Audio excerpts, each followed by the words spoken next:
underway here at Michigan.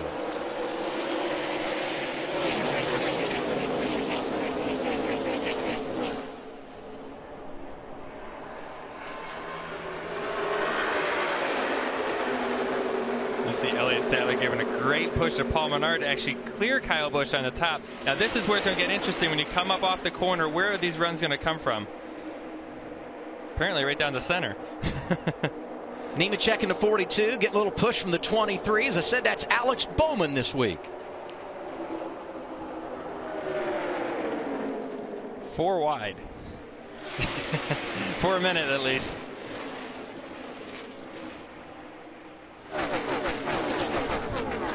To me, that's just awesome. Seeing these guys really using the runs you talked about, Joey, using that draft to try to pull up. And look at that. The cars spread out on the straightaway all the way down to the bottom.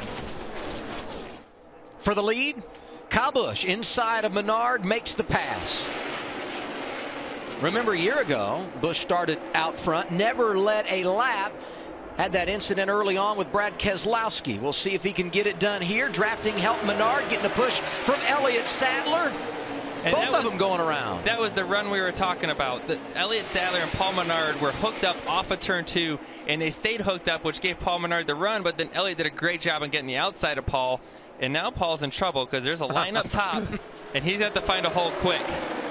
And he's not going to. And look at that, how big that's what I was talking about. You got to get up by that wall and make sure you clear him unless you're in big trouble. As we work toward the midway point of our opening stage, so far, no surprise, it has been the Kyle Busch show. And when we were in break, a big potential moment over in turn 4.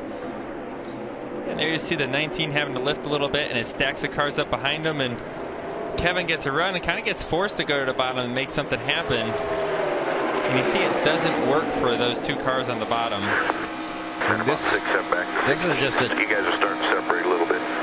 Tight when you get to them here. A situation where Kevin had no choice. He had so much momentum, he had to go to the bottom. And he just didn't have enough when he got down there to make it happen. But what I see here, see how the packs are starting to separate. That means handling is starting to come into play. That 19 car is not the best handling car. So now the risk of making a move, if you're one of these top 3 cars, may not be as big as it was when we were all single file 20 cars on a line. Now that they're in smaller groups, it may be different. Kyle Busch has been the dominator so far, but Elliott Sadler hanging right there with him. What are they saying on the radio as we close on the end of the first stage? Yeah, tell Hirschman I'm good right here. I might leak out some to get them out the left one in the corner, but I'm good right here to try to get away. Yeah, we're good. Everything's good where he's running. Don't change anything. Spoke with this guy up here. I told him don't change nothing here. We're all going to stay in line ride for a while. And that's really smart. On Elliott's part, is that they're trying to break away, because as they come down to the end of the stage, Elliott's not going to want to stay second anymore. But if they can separate themselves, he's not going to fall all the way to the back if he's not able to complete the pass. And the Hirschman Elliott was talking about is Tony Hirschman, who is the 20s spotter, Christopher Bell spotter. He's saying to his spotter, Elliott is telling spotter Brett Griffin, go tell Tony Hirschman, I'm happy to be right here, right now. Oh, we got a crash here. Look, 20 of Christopher Bell. Yells out, yells out, yells out. Into the wall, we just talked about him. He had the right rear quarter. Man, they killed the right rear quarter. Man, I wonder what happened there. He was running in the 3rd position, right there with our leaders. This will be the 2nd week in a row in the DNF category for the rookie out of Norman, Oklahoma. Here it is. Just gets loose. Wow. He wasn't really out of the groove. He was up in the upper part of that darker area of the track, but I would have thought that it wouldn't have been any slicker up there than it was a bit lower. Taking the outside lane, it's Elliott Sadler to his left. And did you see that, guys? He was using that hand trying to get some help from behind. That's Brandon Jones giving him a push. You definitely need some teamwork of some sort. Even if it's not your teammate, you're going to need teamwork to make it happen on these restarts, especially that bottom lane. They got to be, they got to work together the best they possibly can to try to survive on that bottom. Custer working in the outside lane with Kyle Busch. We go on board with Kevin Harvick. He's one of those drivers that came down pit road, fresh tires, no track position, and a whole lot of aggression. Middle of 3 wide. 3 wide middle, 2 wide. Oh, inside, still inside. Elliott Sadler must have gotten loose up toward the front, lost all of his momentum. Looking, not there. At purple 11, Ryan Truex getting with the program. Here comes Sadler behind him. 1 to go, first stage at Michigan. And this one, the intensity is going to pick up in the front. I know they're all riding single file right now, but at what point are they going to try to make a run? Here you see something building pretty quick. They come detached a little bit there. I don't know if the run's going to be as big right now, but it's coming from the 42, that's for sure. But that car doesn't handle. I've seen that car. I've been watching it. It slides up the racetrack in 3 and 4 a lot. There goes Custer. He made the move. Still there. That's not going to work. That could be experimental, though, right? Trying to figure out how to play this later on into stage 2. More importantly, end of the race. 5th stage victory of 2018 for Kyle Busch. Across the start-finish line, Nemechek second. Then it's Reed, Custer, Brandon Jones, the top 5. Rest of those scoring points, Ryan Truex, Elliott Sadler, Kaz Grala, Austin Dillon, Kevin Harvick complete the top 10. And these are the cars that cycled to the front after they pitted around lap 15. They stayed out, and now they got track position.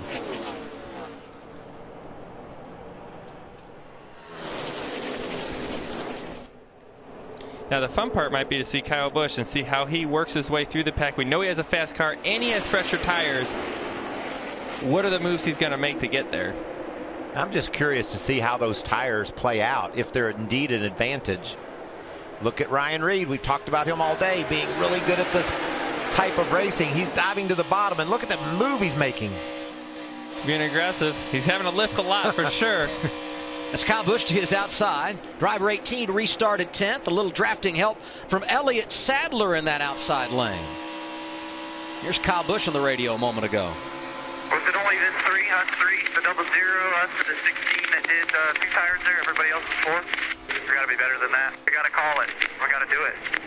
10-4. Our initial thought was tires aren't going to be a factor, so take the track position. But yeah, I mean, if we're looking down pit road and watching, or if Pirelli's telling you on channel 2 that everybody's doing 4, we give up 1 spot. Coaching up that rookie crew chief, isn't he? Well, Kyle's got a lot of races under his belt, and he knows what he wants. And he knew right there. He'll tell you about it. He knew right there. We got to spin. That's Alex LeBay. I'm with you. The 8 of Cesar Baccarella. 3rd caution of the afternoon. You can see some damage to the nose of the 36 of LeBay. He had raced well up inside the top 15 and had it all go away there.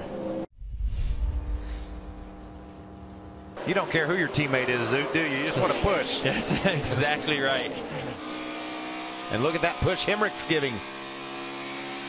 That's as fruitful a run as we've seen today in that outside lane. Big push. And he's trying to look to the top. He needs to. Oh, well, look at the bottom's going to work now because they started racing on the top side. What a good break for Kevin Harvick to get out front after seeing all that. Didn't see that one coming. And that's something that Kyle Busch didn't want to see. He gave a good push on the outside. He's going to be just on the back half of the top 10 by the time we get back to the start line. And Alex Bowman just got a big push down the back stretch to take the lead.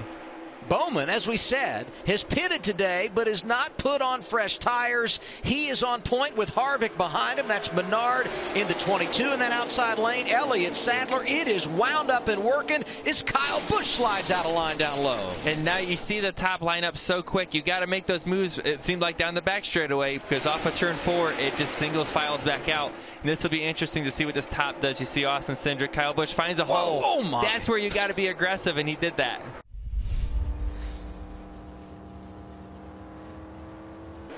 See Austin Cindric trying to make that bottom work still. Yeah, he was up inside the top 5, and Regan, the 60 was doing great, fell to the back, trying to run the bottom. What are they saying on the radio? Well, he was doing very good. His race car just a little bit too tight right now, Michael. But before that last restart, he had a question to his spotter, wanted to know if the 18 was pushing him on his bumper into the corner. The response was no, that he just was close enough to make the air push him. That tells you how much of a handful these drivers have in the pack when another car is packed up underneath them. Jamie?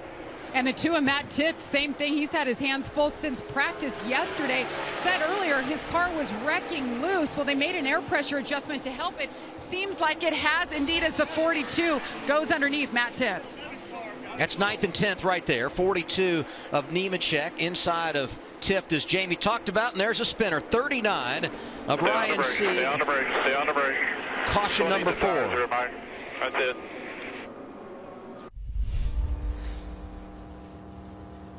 That's it. They know they're coming to not only end of the stage, the end of the race. Sadler outside lane, 1 lap to go here in stage 2.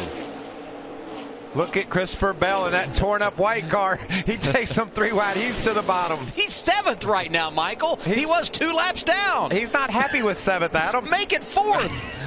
It's working for him. Truex is there. Tifft is there. This could be the race for the win at Michigan. Rain is on the horizon. Does Truex pull out and try to gain the lead away from Sadler in that 11 car? 20 pushing the 2. That's Matt Tifft making a play inside lane.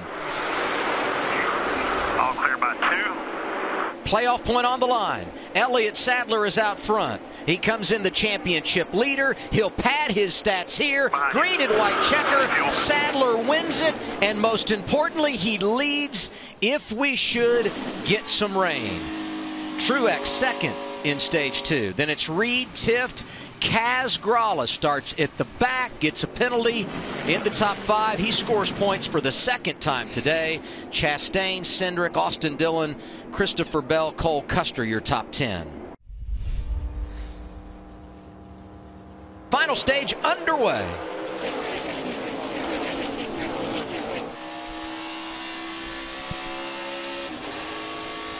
Check out that push by the 3 of Austin Dillon. He was tied to the back of Gralla. That shoved Sadler out in front. Truex is hanging tough on the bottom, though. And we've seen this is where the bottom lane can hang for a little bit, but then off of 4, it seems like that's where you better find your hole in the top lane. You could see there, Gralla elected not to dive low. He had a good push there, 3 wide. Paul Menard back in the mix. Christopher Bell going in the wrong direction. He about lost it right there. I'm sure that car, it seems fast. Maybe knocked the spoiler down a little bit. It seems so fast, but it seems out of control. Clear, clear. You see Menard was able to jump right up in front of Kyle Busch. Kyle certainly got his work cut out for him here. Austin Dillon swinging low. Yeah, that was gutsy. This will be interesting to see how it plays out down the backstretch. A lot of drivers at the front that either have never won in their career or are dealing with a long winless streak, Michael. There he goes. Clear high, clear high. Gralla's taking the lead. Kaz Gralla to the point. Clear, clear. And he's saying right now, clear. Make it rain. Can Yes, you he imagine if this kid earned a playoff spot today? How great would that be? In the 25, that thing was loose. Yeah. Bell brings out the 7th caution, and you know what that means. We slow things down. Gralla's leading. Now he's really doing that rain dance. Oh, yes, he is. And those storm clouds are quickly approaching from the west. 55 laps to go. And by the way, Daniel Hemrick wants to win just as bad as Kaz Gralla does, or any of these racers. And the next guy. He couldn't care less about Kaz's underdog story. He wants this victory. Hemrick looking for his first career win. Talked about the winless streak for Elliott Sadler. Cole Custer trying for his first victory of 2018. That was tight midway down the backstretch. I don't think they've came off each other's bumper until right there. Here's Hemrick for the lead. Pulling to the inside in turn 3. He's not going to clear it. He's running him up. Oh, he didn't clear him. Gralla back to the point. And now he's gotta Sadler's hang right hard. there. He's got to fight hard on the bottom here. Big push from Austin Dillon in the 3. That's going to put Gralla back in the lead. Oh, Austin gets in the left rear a bit. Huge wiggle for the 61 of Gralla. He's going in the wrong direction. Austin Dillon has the top spot. Ryan Reed right behind him. Hemrick slides in line. I just can't believe they haven't wrecked yet. Look at this big push by Bowman on the back of Elliott Sadler, and Gralla to the bottom. You know, he's got a fast race car. Gralla is getting after it here. And the pushes are becoming more and more aggressive. They're becoming harder, and they're staying on each other's bumper down into the corner, which is a recipe for trouble. Daniel Hemrick saw him getting aggressive, and that's Austin Cindric in the 60, going for a slide. Caution out 8-time today. You can see some damage on the left rear there, maybe side drafting, some contact, and around he went.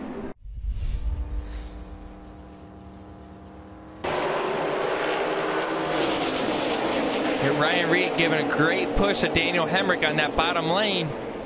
And a big push by up top. Custer too. And you can see rain on the camera lens there. And look at Ryan Reed. He peels off of Hemrick. That's going to hurt the 21 and the momentum down low. The bottom lane has to stay disciplined here for it to maintain down this backstretch. They're hanging tight. Now, when do they come off each other's bumper into this corner? That's my question. Put it out. And there's the caution.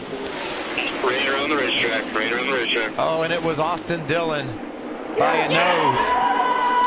And nothing changed the whole lap there. Austin Dillon was leading. And we see the precipitation is getting heavier now. And that very well might be what ends it. We got what we hoped for, right? We wanted to see him try it one more time. I'm glad we got to see something. Austin Dillon leading down the back straightaway. The rains came, and now it's official. Back to the checkered flag. We're going to be 34 laps short when this finishes, but it's going to be good enough for Austin Dillon, who wins for the first time in the last 56 races in the Xfinity Series for Richard Childress Racing. It's a 1-2 finish for RCR. Career best finish, second place. I know that's not the position that you wanted. On that last restart, was there anything that could have happened differently to get you up front? I'm not sure. I can run it back as many times as I want my mind, but it definitely stings to be that close and to have it kind of end that way. But it hurts for the 21 team. Everyone at Southland Hotel Casino Chevrolet did an incredible job, not only today, but they've been doing it all year, trying to put me in position, and they did, and I didn't capitalize there on that restart like I needed to. But it's a great day for RCR, though. First win in a long time for this company, and we've been doing the right things as a group to put some of our cars in contention. And week in and week out, we've had some cars near the top, and trying to have an opportunity to win. And Austin rose to the occasion today a lot better than I did, and got the job done. So hats off to those guys, all the three teams. They worked their tails off just as hard as everybody does at RCR. Thanks to Chevrolet, ECR, all the fans that did stick it out here with this weather. It's been crazy all weekend, and wish I could have a couple more goes at it, but it is what it is, and we'll roll on. The good news for Daniel, the last car to finish second here at Michigan, went to Iowa and got his first career win the following week. A big celebration for Austin Dillon.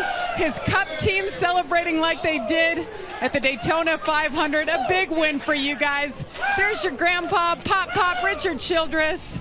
You guys went winless in this series last year, Austin. This isn't just about this team, but how about that man and what it means to get him back to victory lane? Feels good. I'm glad we could put the three back in victory lane today in the Xfinity Series. Like you said, it's been a little bit of a slump, but Danny Lawrence, Nick Harrison, all these guys have worked really hard to put the program back where it needs to be. And my dad lost a really good fishing buddy yesterday at club, and this one goes out to him and his family. And, man, how cool is it for Cabela's and Bass Pro Shops? Johnny Morris has been with me since the beginning of my career in the truck series, and to get him a win here in Michigan, that's so big. And, wow, I was wanting that rain to come. We played a good strategy. Nick Harrison gets the credit for that. I just held on to the wheel.